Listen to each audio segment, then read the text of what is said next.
I'm going to show you what may just be the easiest Rainfly configuration you'll ever use. This is going to be a hammock setup that I'm planning on using to do a little stealth camping later on. All right, so come check this out with me. All right, here's the first thing you can see right off the bat. Found this thing on Amazon. Wasn't that much either, like maybe 15, 20 bucks or something like that. It's a sock for your hammock, so you can pack everything up in there. It makes it a little bit easier to put away and take out. So I've got everything kind of stacked up in here, and I'm just gonna open one end here. I'm also using a tarp for this setup. So you can see I've got the string for my tarp and the strap for the hammock ready to go right there. Okay, now you got that secured over there. I'm just gonna bring it back down here and buckle it back on to the hammock D-ring.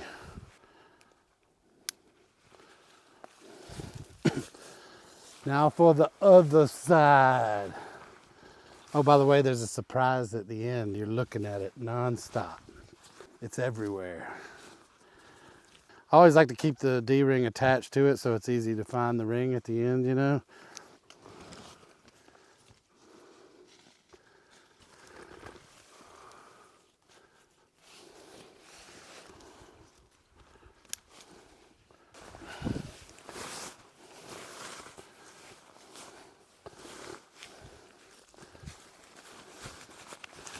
The idea is to slide this off, but it's kind of a flaw in the design, I think, because you have to slide it all the way from one side. Personally, I think it would be better if this thing were split in half and you slide it down from each side, because also the hammock has a pouch on it that it's supposed to be packed in. So what I'm probably gonna do is I'm probably gonna go home and cut this thing in half and just sew an extra little seam on there, make it split in half myself. But once you get it all pulled to the end, you can just kind of leave it there, you know? And that's it. So you can see here's the hammock. That's that pouch I was talking about. This one actually doubles as kind of like a little backpack, you know? One of those little string style backpacks. And the whole hammock's supposed to fit in here. It fits actually pretty loosely also. So maybe the tarp will fit in there too. I'm hoping anyway. And here's another thing that I don't like about it, is it's got these damn sleeves. God, I hate these sleeves, man. Why don't they just put clips on these things? So we gotta make do with the sleeve for now.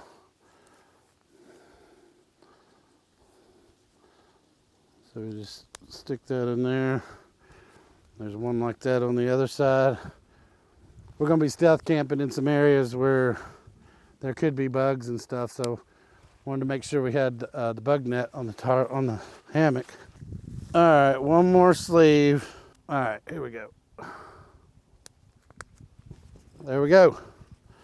And then we want to cover over the top of it, not only to help us with our stealthiness, but also as a rainfly. So I've got basically just a ridge line going through here. And then I have the loops tied off with the prusik knot, so you can slide it and adjust it. So I'm just gonna slide that down a little bit. Up on this end, I'm just gonna tie a basic double half hitch to secure it on one end. And I do wanna go a little bit above here, and that's still adjustable. So I'm gonna adjust it back close to the tree. Take the rest of it and just throw it over the top here. Get the other side, come a little above this.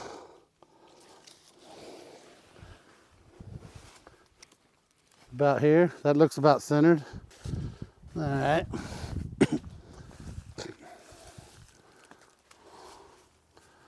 Just pull it up like this and come down and tie it off of another limb if you want. There's really no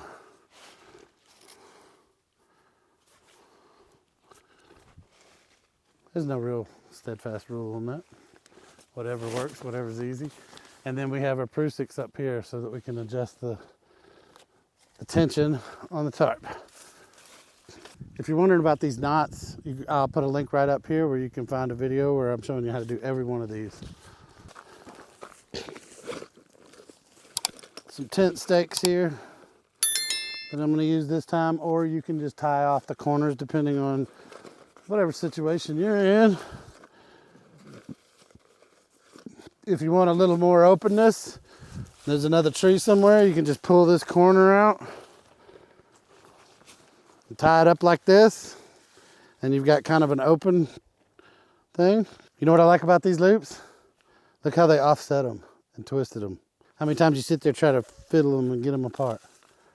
Look at how these are twisted so they stay open.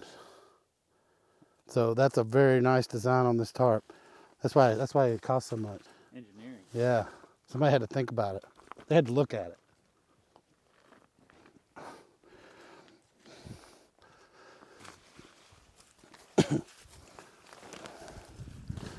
We'll do the same thing over here.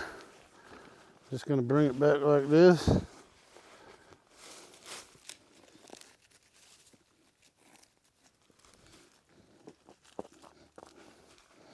Look there. And you can adjust your tensions. All right, I'm going in.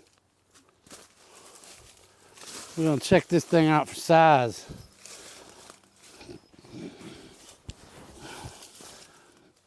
Your seat. Oh, and sit and spin, dude. But this ain't bad. Oh yeah, I'm here. I'm over here.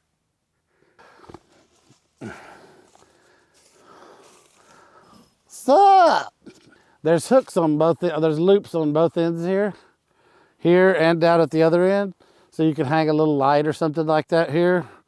I purposely made the ridge line of this go all the way down the middle. While you're in here, you could clip your pack onto there to hold it above you while you're sleeping, just so you don't have to leave it on the ground or have it inside the hammock with you. You've got screen protection on here and rain protection on here. There's one more secret layer of protection that you can't see, and that's this. It's called permethrin. You can buy this stuff on Amazon. You spray everything down with it real good. You hang it out, spray it down, let it dry, flip everything over, get it all inside and out. Be sure it dries completely. Once it's dry completely, if it's not subject to a lot of washing or a lot of rain or anything like that, it can last for up to a year. If a bug crawls on it, they will die almost instantly.